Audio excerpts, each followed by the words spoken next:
Thanks very much for staying with us. Time now for Eye on Africa with me, Georgia Calvin-Smith. Tonight, Lagos's godfather sets his sight on the presidency. Bola Tinubu, the former governor of Nigeria's economic capital, is nominated by the ruling APC party as its candidate in next year's election. Also, Belgium's monarch reiterates his remorse over his country's brutal colonial rule of DR Congo and acknowledging the pain, humiliation and racism inflicted. Whilst in Kinshasa, King Philippe also handed over a ceremonial mask from the Royal Museum. And on World Oceans Day, countries around the globe pay particular attention to the damage wrought on marine life by human action. In Kenya, over the decades, harmful fishing methods and global warming have left just a fraction of coral cover. We hear from an NGO trying to protect what remains. But first, in Nigeria, President Muhammadu Buhari can't run again, and his ruling APC party has just picked its candidate for the 2023 presidential elections. Former Lagos State Governor Bola Tinubu is a slick bureaucrat and experienced politician who some opponents have accused of corruption. Laurent Berstecker talks us through. His 8-year stint at the head of Nigeria's economic capital earned him the nickname the Godfather of Lagos. Now 70 years old, Bola Tinubu has his sights set on the country's top job. As governor of Lagos State between 1999 and 2007, he helped the economic capital attract massive foreign investment and develop a wide public transportation network. But Tinubu ultimately failed to solve the megacity's traffic problem and left its infrastructures in a state of disrepair. Since stepping down in 2007, he's continued to operate from the shadows, overseeing the appointments of several of his protégés to strategic positions. I am a talent hunter. I put talents in office. While his supporters portray him as a slick administrator with a knack for picking the right people to get things done, critics see him as a corrupt godfather figure, rewarding his friends with lucrative contracts and hiring thugs to intimidate opponents. In 2015, Tinubu's backing of Muhammadu Buhari's candidacy was seen as crucial to his election. The 70-year-old will now be hoping to succeed Buhari at the head of the country after a landslide win in the primaries. Well, on his second day of an historic visit to DR Congo, Belgian King Philippe used his much-anticipated speech outside of Parliament in Kinshasa to again offer up remorse for colonial-era crimes visited upon the Congolese people. He stopped short of an apology, but acknowledged the extent of abuse committed.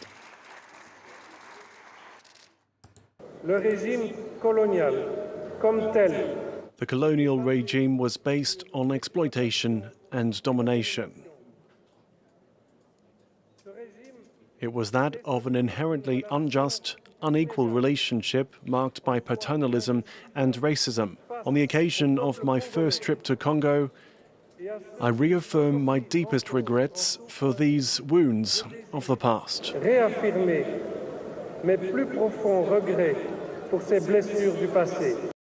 Well, Wednesday also saw him hand over a traditional Congolese mask to the country's National Museum as part of a historical reckoning that's gathering momentum. Philippe arrived on Tuesday with his wife and Prime Minister for a week-long trip aimed at boosting cooperation between Belgium and DR Congo. Clément Bonnereau tells us more. King Philippe's speech outside Congo's parliament was highly anticipated. Congolese people were hoping that he would go beyond what he said 2 years ago, when in a letter to President Félix Tshisekedi, he expressed his deepest regrets for crimes committed by Belgians under colonial rule. Many wanted an apology, but the king stopped short of offering one, instead reaffirming his regrets. It is still quite significant and even symbolic that he did so here in Kinshasa in front of hundreds of Congolese people. And he did talk at length about Belgium's colonial past, saying that Belgium is now taking full responsibility for the atrocities committed during colonial rule. He described the colonial regime as a regime based on exploitation and domination, as well as racism and discrimination. Now, of course, some Congolese people will perhaps have been disappointed, but the key message that King Philippe wanted to send was one of reconciliation. He wants Belgium and the DRC to come together to stare the past in the eye, but also to write a new chapter together. And he did talk about the future. The king called for a renewed partnership between the two countries, increased cooperation, and he insisted that Belgium would stand by Congo's side to help it fulfill its enormous potential. Clément Bonnereau there for us. Now, there were more protests against the military in Sudan on Wednesday as army officials, political figures and ex-rebel groups met for talks aimed at ending the country's political crisis. But key civilian blocs have refused to participate in the UN-facilitated discussions, saying that the political climate is not yet ready. Over 100 people have been killed in crackdowns on demonstrations that erupted after last October's military power grab. That derails a fragile transition to civilian rule in the wake of the 2019 ouster of longtime leader Omar al-Bashir. 3 South African provinces are battling the worst locust plague they've seen in 25 years. More than 20,000 hectares of agricultural land has been devoured by locusts in the Eastern Cape alone. The outbreak follows 7 years of the worst drought recorded in the country's history, and land hasn't been able to recover due to the onslaught of the insects. Parts of the Eastern Cape of South Africa are coming out of the worst drought in recorded history. When the 7-year dry spell broke in 2020, it hatched a new threat. They just take out any little bit of grass. Cameron de Wet's family has been farming in Somerset East since 1820. They've never seen anything like this. You'll see these bare patches in the ground where they're sitting. Been wiped out. There's no real nutrition left. It's all dry sticks. Last year, locusts descended on his farm and devoured his pastures over 2 months. Some of his animals starved, and he's worried about this winter. We lost close on 3,000 to 4,000 hectares of grazing last year. The government needs to realize that if this continues for the next good few years, we could have a food crisis on our hands. The National Department of Agriculture appointed volunteers like Charnay in each district to help combat the locust outbreak.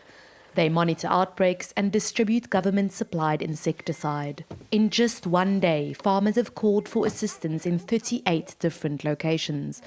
At the moment they start moving around, you can't control them anymore because then it's too hot, so the poison vaporizes so they don't reach the locust, and it gets too confusing. Teams go out to these farms at the crack of dawn. Liquid insecticide kills instantly. Powder is used for larger areas. They only have an hour or two before the sun comes out and the locusts take off. The locusts are laying eggs that will hatch after the summer rains, starting the cycle of outbreaks again. Brent McNamara is head of the Vast Provinces Farmers Organisation.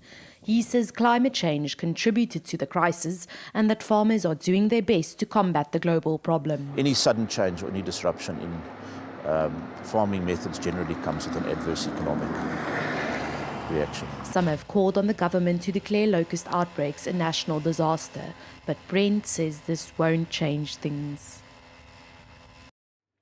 Well, June 8th marks World Oceans Day. It's a chance for conservationists around the world to speak with one voice about the huge stakes at risk if more isn't done to protect and restore our oceans and the life and resources within them. From the production of oxygen to providing food and medicine, they're essential to sustaining human life. In Kenya, one NGO is battling to protect what's left of the country's devastated coral reefs. Our team reports. Every day, Katana and Ladama head to the ocean to check the condition of the lagoon. On the Kenyan coast, 82% of the coral cover is damaged. Here, it is mostly broken and dead. It is different to the ones which they are still alive, because when the coral is still alive, it has the fully color. This is the home of the future of the fishery and the future of the marine spaces. And based on the trajectory which we're on now, by 2050, we're looking at being in a huge, huge issue. Local fishermen were the first to notice a problem back in 2003. They started a community-based organization to find ways to revive the fish population. At the beach, Dixon is teaching young people the importance of marine conservation. The fishing was very, very low at that time now, compared to before. And that's what made us now to come up with this idea that we have to look on a way, how can we now revive the fishing activity and the fishing stock on our area. For Dixon, involving young people in conservation is critical because this is only part of the solution. Restoring marine life is equally important. 20 years ago, Oceans Alive helped create the first locally managed marine protected area in Kenya.